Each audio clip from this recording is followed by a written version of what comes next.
Good morning. Is the mic on? There we go. Good morning. We are going to begin today with some singing. We're going to be singing Circle Round for Freedom. This is number 155 in your gray hymnals if you'd like to look at some music. And of course, the words will be behind me. Will be behind me today. All right. Circle round for freedom. Circle round for peace. For all of us imprisoned. Circle for release. Circle for the planet. Circle for each soul. For the children of our children. Keep the circle whole. Circle round for freedom. Circle round for peace. For all of us imprisoned. Circle for release. Circle for the planet. Circle for each soul. For the children of our children. Keep the circle whole. Thank you.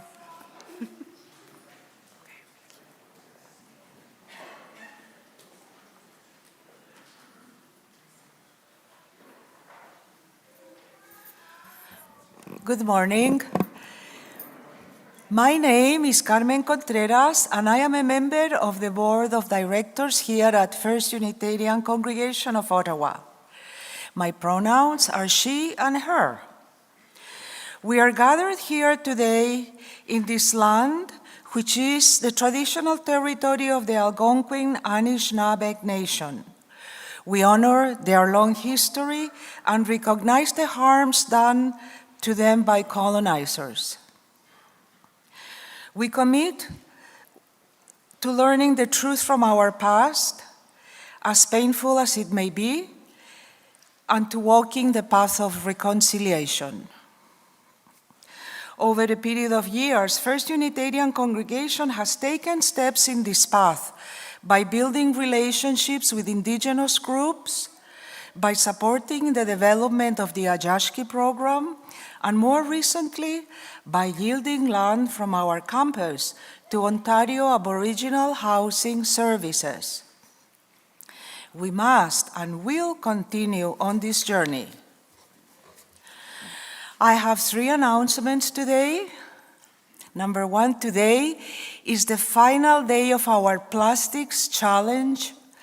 Hopefully you have found new ways to reduce the use of plastics in your life. Please stop by the Environmental Action Group table in Fellowship Hall today and let us know. What did you learn and what have you changed or are in the process of changing in relation to plastics?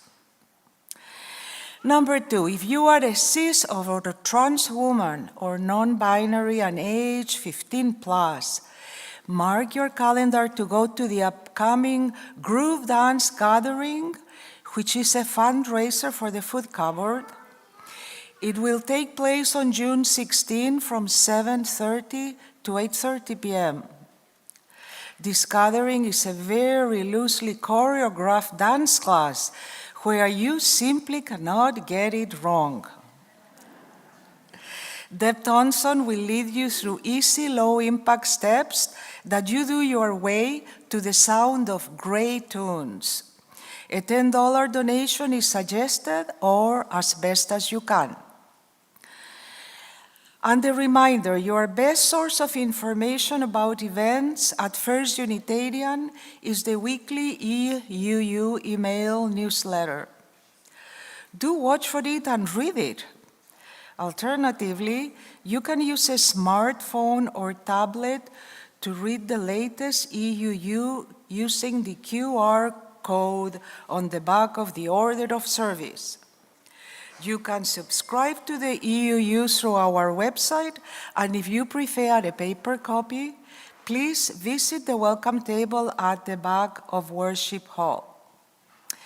Now I would like to call Peter Duchinsky because he has some information about the after the service programs. Thank you.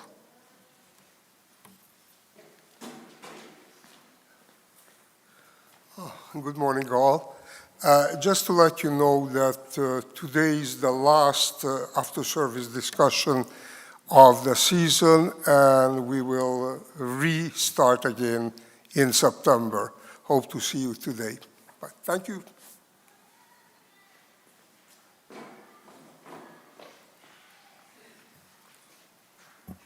Good morning, everyone. Bonjour. My name's Alexis McKenzie. My pronouns are she, her. I am your worship associate today while Laura is taking a well-deserved day off.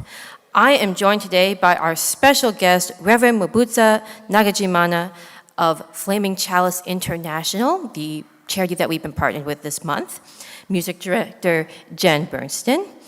And we'll also be having a special guest, Chris Chalice, as our storyteller for our Time of All Ages this morning. So if this is your first time here at First Unitarian Congregation, or your first time in a while, or your regular weekly visitor, you are welcome here. If you are watching us from online, we are so glad to have you with us. Please share a greeting with one another in the chat. Whoever you are, of any heritage or faith, any culture or race, any gender or orientation in any body, however you express yourself and your love in the world, know that this sanctuary, this morning, all of your gifts and wounds, your laughter and your tears are welcome here. May this community be a place that helps us all find and keep our balance and inspire us to lead loving lives of integrity, service, and joy. I'd like to extend a special welcome to those visiting today, if you're new to First U, to stop by the welcome table. And today we continue our month's theme of liberating love.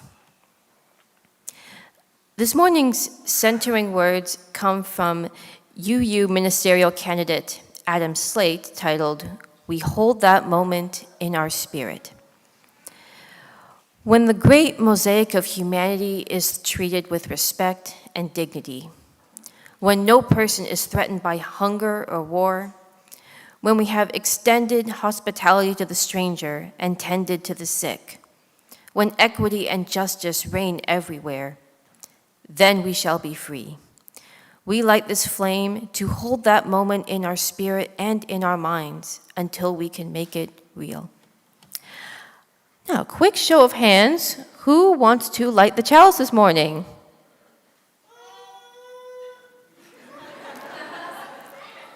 Might need parental supervision for that one.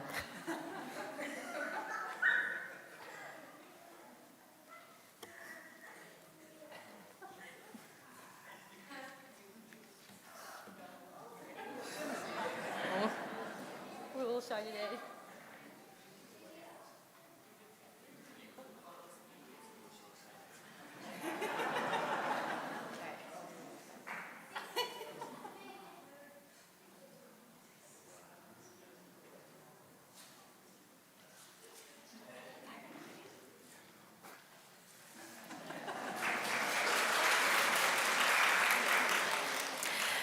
We light our chalice as a symbol of our faith, the light of truth, and the warmth of love.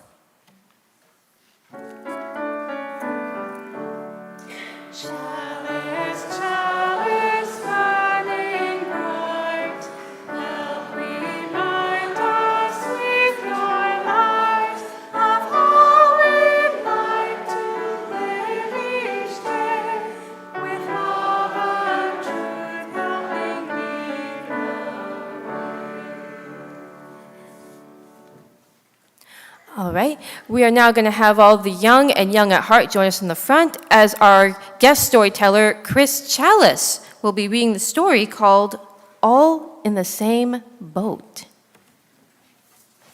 Hi, everyone. My name's Chris Chalice, pronouns he, him. This is my first time storytelling in front of all you, so excuse me if I'm a little nervous. Hello, everyone. All right, so this story was actually written by our Jody McIntosh, and it's called All in the Same Boat. So, a while ago, I and my friends decided we would go out onto the lake. It was gonna be really, really fun. A big, nice day out where we'd all relax. So there was Sam, Signe, Steve, Jackie, and me here in the back. So what we did is we got into our big yellow boat and we paddled all the way out into the middle of the lake. So there we were, just kind of floating around. It was a great, wonderful day. And all of a sudden, Sam here was like, wait a minute, there's water. My feet are getting wet. And then Steve was like, yeah, it looks like there's a leak in the boat. But as you can see right here, me in the back, well, I was just sitting up there high and dry, and it was fine. So I was like, nah, we're good. We'll be fine. We're all nice here. And then a couple moments later, Signe was like, seeing that the water was basically over her feet. And she was like, I don't like this. I don't like being wet. And Jackie was like, yeah, we are sinking. We need to get back to shore. But again, by this point, the boat had tipped a little bit, and I was a little higher. And I was like, it's fine. This is a wonderful day. The clouds are fluffy and white, and the sun is shining. We'll be good. And then a couple of moments later, the water was up to Sam's thighs. He's like, we are going to drown. And Steve was like, I do not like this. We have to go. And well, by this point, we were right up. I was really high up. And I was looking around. It's like, this is great. I took out, had my sandwich, and a nice juice. Perfect day. Well, eventually, it was getting so bad that my friends were like, and they started paddling, like Sam was in the front going, and then, Jackie was in the back going, like rowing like mad. And I was like, oh man, this is so nice. What a wonderful, wonderful, great day. And then eventually, the boat ended up on shore, and my friends fled the boat because, they were wet and tired and sandy and miserable. But I stepped out. I was like, that was nice and relaxing, wasn't it? What a great day. I think you guys are just all too stressed. You should learn to relax.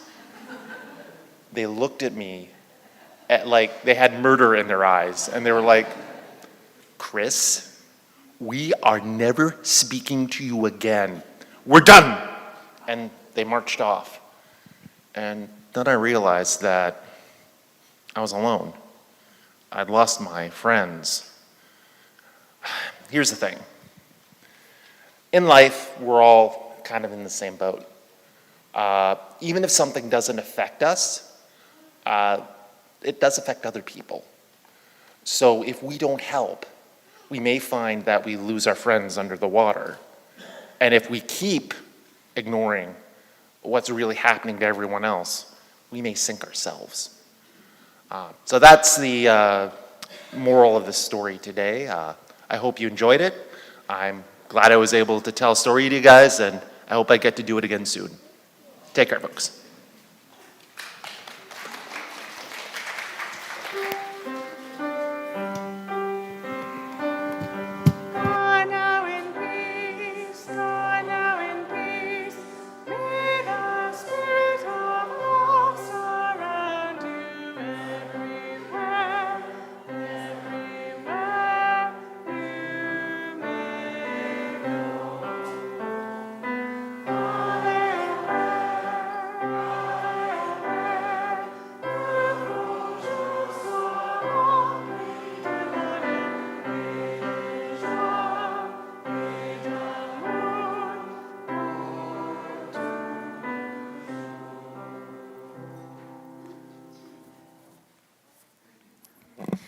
Will our ushers please come forward? Thank you. The offerings collected each Sunday help us to live into our values within this congregation and supporting many good works beyond our walls. We know that we are bound up with each other and our partners in the world, and that generosity is an expression of our faith.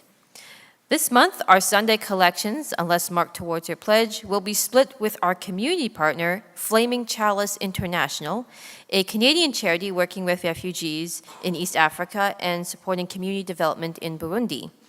Flaming Chalice International was founded by First U's affiliate community minister and special guest, Reverend Mwibutsa Ndagijimana, formerly known to many of us as Fulgence, whose ministry is rooted in working with refugees, strengthening communities, and nurturing Unitarian Universalist connections across Burundi and the wider region.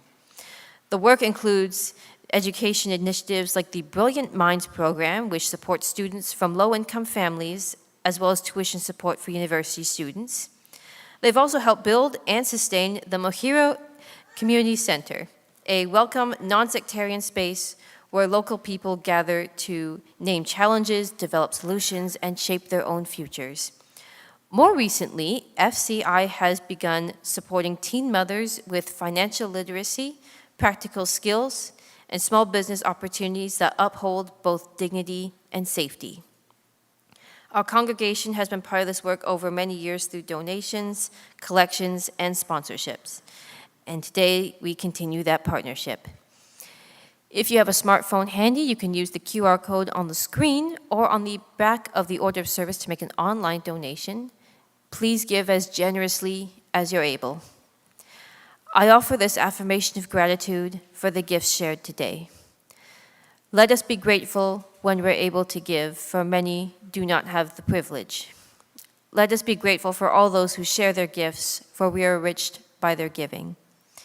And let us be grateful even for our needs, so that we may be held by the generosity of others. May the work of our hands and the generosity of our hearts be given in gratitude this day.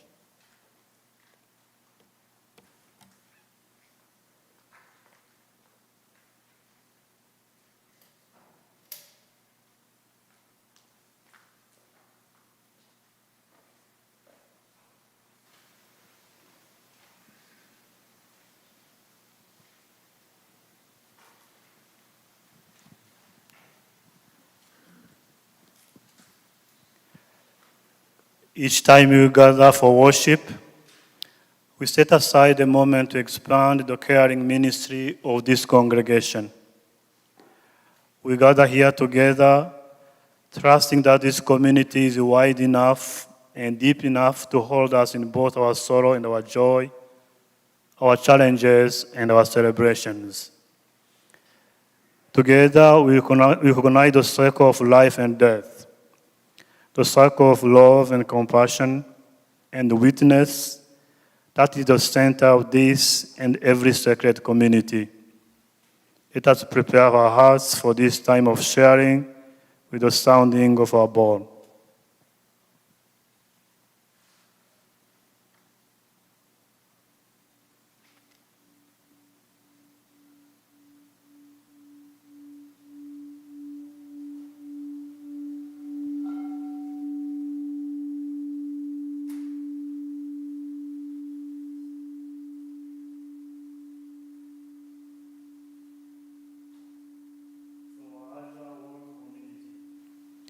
We place this stone of sorrow for the 9 dead and 2 missing victims and their loved ones as a result of the chemical implosion at the Nippon paper mill in Longview, Washington State.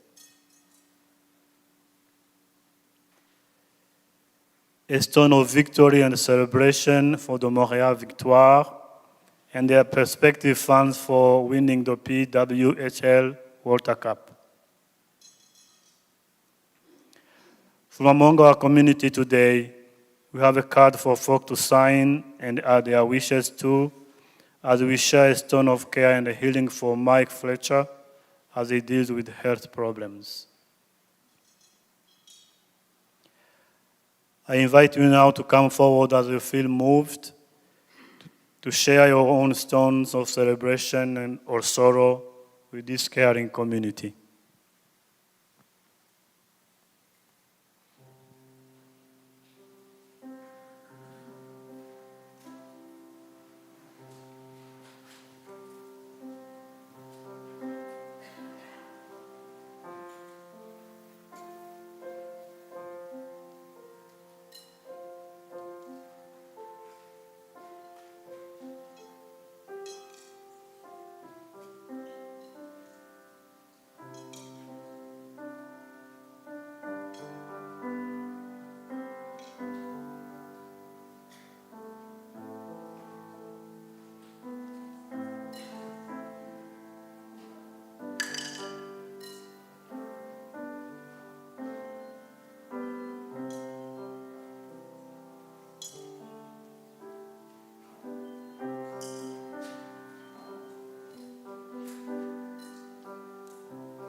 The last stone, as always, represents all that remains in the silent sanctuary for our hearts.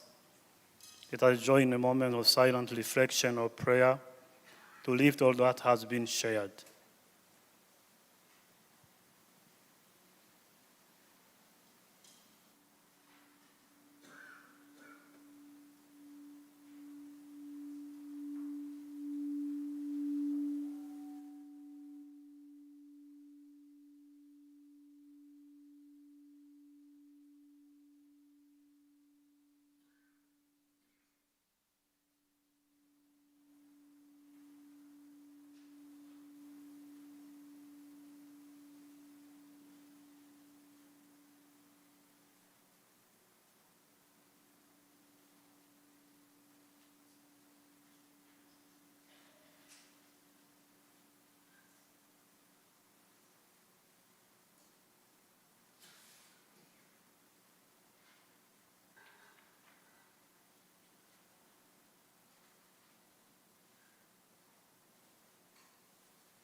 Today's anthem will be sung by Fusion, and this is the last Sunday where one of our four choirs that usually rehearse will be singing throughout this year. After this, we'll be doing drop-in choirs. If you'd like a schedule, you should email me. You just show up on Sunday at 9:30 and learn something and sing it in the service.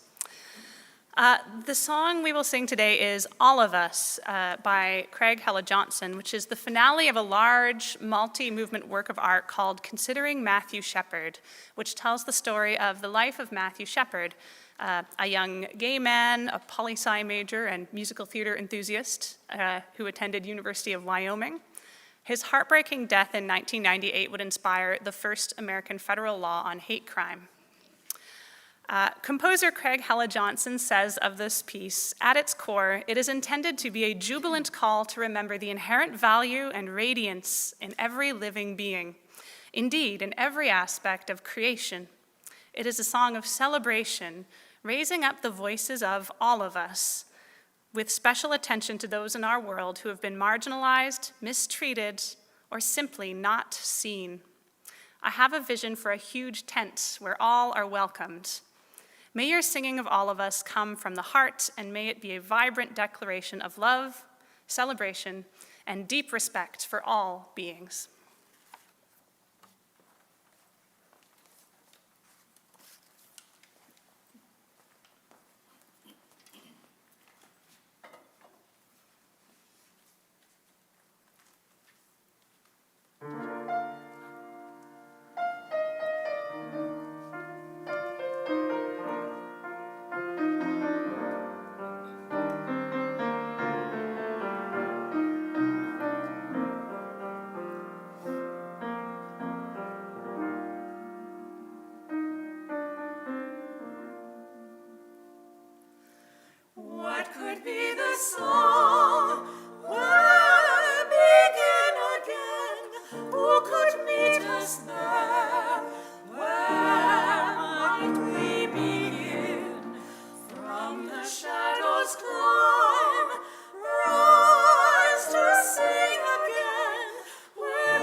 My goodness, I'm at a loss of words. I now will have to check out the whole production at some point. Thank you, Fusion.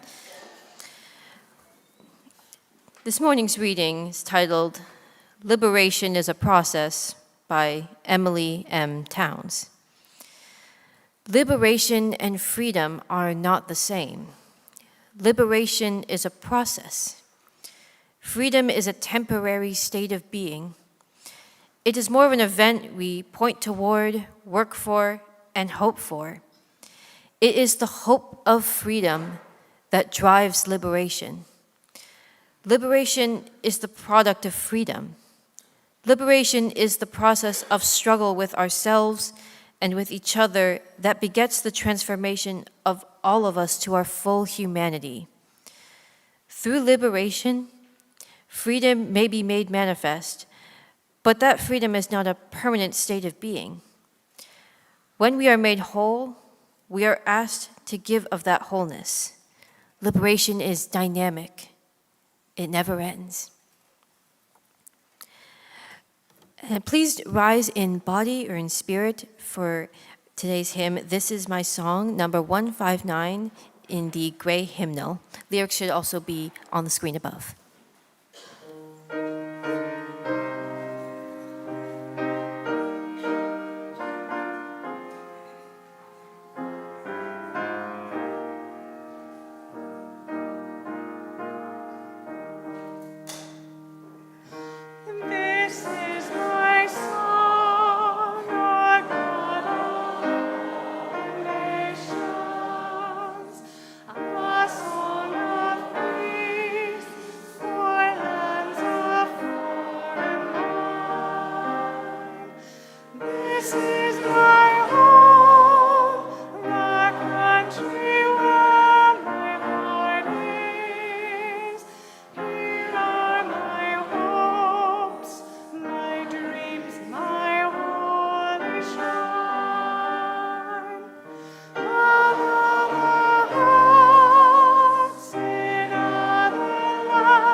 I was recently privileged to be part of a Unitarian gathering of African leaders in Cape Town, South Africa. While there, I heard repeatedly a word connected to an important philosophy that carries the wisdom for generations, Ubuntu. A simple phrase, I am because you are. Today, I would like to talk about that tension between individual well-being and collective well-being. How our Unitarian Universalist faith help us navigate that tension and the growth that can come out of that effort. The philosophy of Ubuntu came as we discussed how Unitarianism exists side by side with a growing and a strong evangelical movement on the African continent. For many evangelicals, the emphasis is on the personal salvation, the personal reward for being good and faithful. Ubuntu offers a slightly different perspective. It moves from me to we and back again. And the more one sits with it, the more we see how critical it is. Ubuntu is a way of understanding what it means to be human in relation to others. It reminds us that a person cannot exist alone. My humanity is tied to yours. Your dignity affects mine. We are in the same boat. If one member of the community is wounded, the whole community in some ways carries the same wound. If one child goes hungry, the village in many ways feels diminished. Even if one enjoys some personal comfort, something fundamental is missing. Ever since that conversation, I have been wrestling with a question that I believe is both personal and probably spiritual. What does it mean to be saved, to be okay alone? And what does it take to achieve a collective form of liberation, to be engaged in that process? Modern life pushes us relentlessly towards individualism. We celebrate, rightly so, achievement, independence, self-reliance, and there is much that is good in all that. But Ubuntu whispers a kind of complementary truth, that we are deeply connected.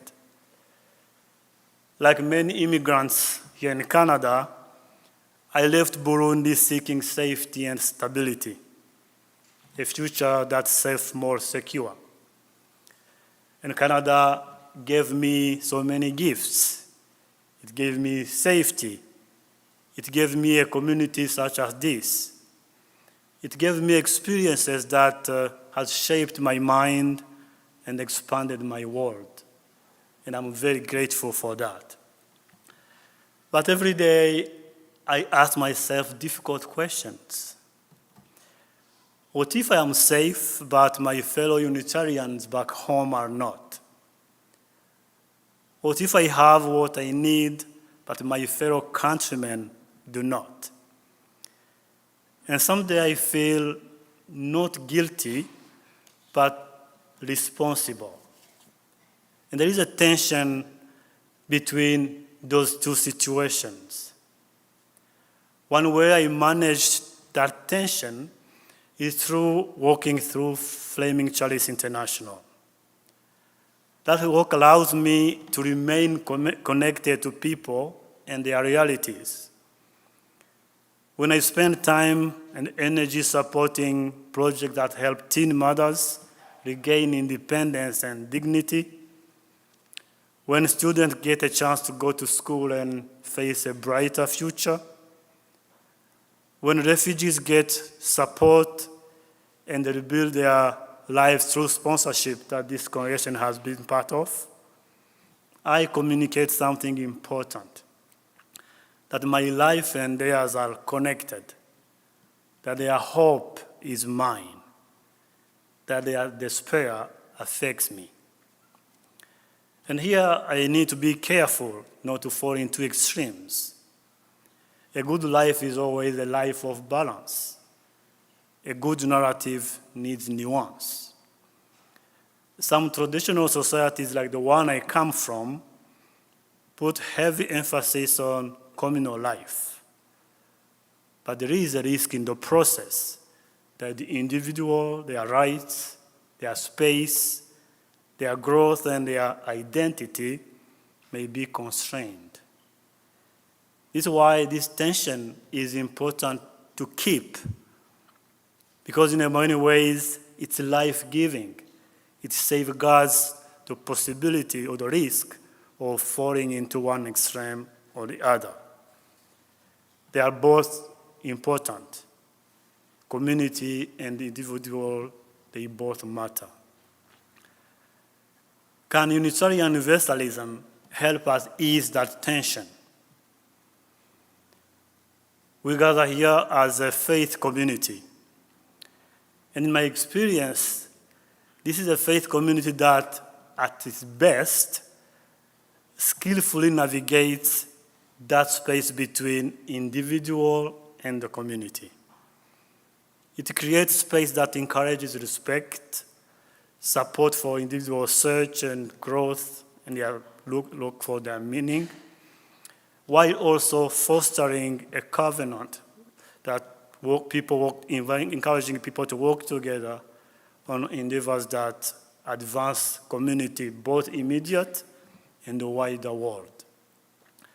This is the gamble that Unitarian communities around the world have taken upon themselves. We believe in the need to protect individuals, but also to prepare them to go out and work for the community. Armed with a strong sense of self, self-worth, and sense of responsibility, we as individuals can then go out and work for the benefit of the community.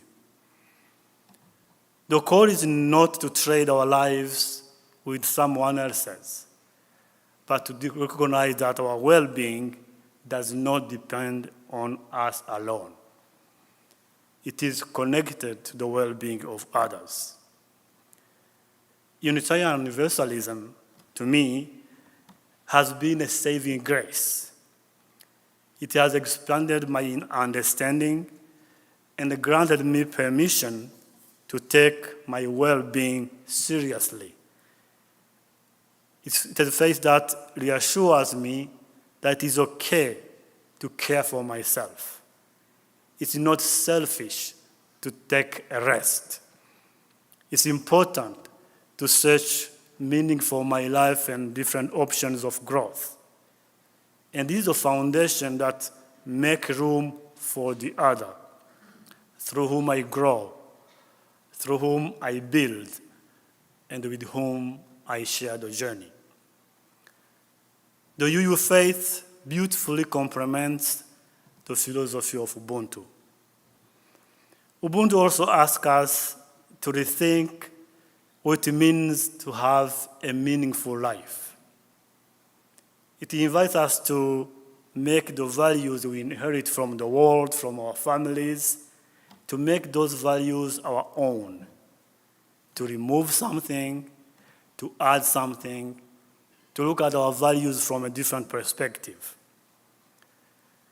The result is the ability to look ourselves in the mirror when no one is watching and say, this is me. This is the person I'm proud of. This is the person I'm proud to be becoming. And this is spiritual grounding, and it is critical. The world is waiting for us to show up. And we need to show up without fear, without apology for who we are. And we also need to recognize that we are made from building materials that are gifts from others. With that in mind, we can choose to become a gift to the world, a gift that keeps giving. With growth, we can see ourselves in the other. Seeing ourselves in the other is an act of humility. It begins when the boundary between me and you becomes less solid. Joy is recognized and celebrated, but it is often in pain that recognition deepens. During my last visit in Burundi, I met Maria. Maria is a 15-year-old teen mother. After becoming pregnant, she lost support from her family and had to leave school. She was trying to support herself and her baby through day labor. Her story interrupted my comfort. It was clear that, as a community, we were failing her. Local women eventually organized around her, and when I returned to Canada, I shared her story. Today, Maria is part of a program of other 15 teen mothers. She will return to school in September, and her baby will be cared for. When we see ourselves in the other, we begin to loosen the habit of separation, become less indifferent. We start to notice that dignity is not a condition of being, is a condition of being human together. And to see ourselves in the other is to accept that we have some responsibility as a form of belonging towards others. Our growth really grounds our lives. And the meaning of life can be very difficult to determine. But any attempt to shape it must include our place in the world, our relationship with others, and our relationship with ourselves. Who is free because of the choices I made? Who breathes a little more deeply because I chose integrity? Flaming Chalice International relies on donations from individuals and congregations like yours. Across Canada and within this community, there are people who make it possible for refugees in East Africa to be supported, for youth to attend school, and for teen mothers to have a different future. They breathe a little more deeply because you are. Their future looks brighter because you are. They are free because of the choices you make. Thank you for making this work possible and allowing these lives to be changed. In this sense, a life is not measured by how high it rises, but how many other lives are stable because of its presence. This is not a call for endless obligation. It is rather a grounding, a recognition that care for myself is not opposed to the care for others, but rather it's the foundation that makes it possible. To live with Ubuntu is to respect others not because they are identical to us, but because we are in the same boat.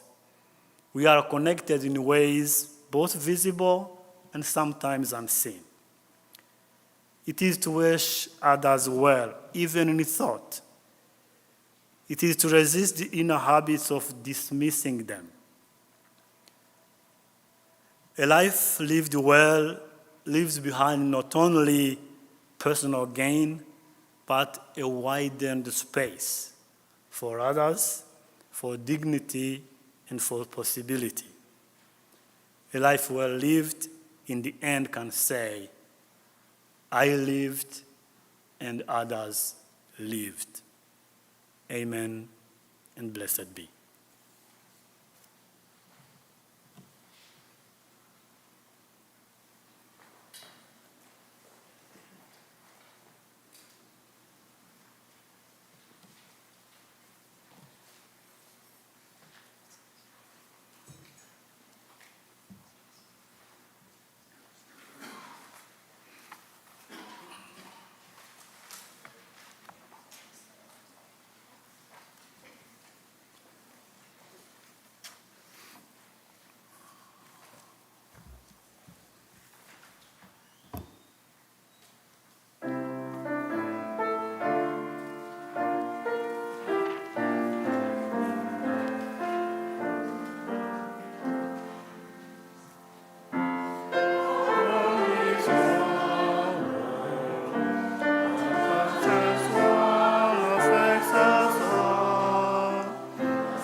Dear friends, as we go back to our homes and routines, may we skillfully dance between individual and collective well-being, find wisdom in the balance, compassion in the tension, and joy in our shared humanity.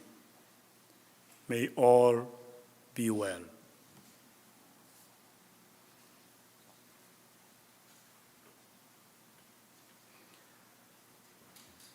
We extinguish this flame by the light of, not the light of truth, the water of community, or the fire of commitment.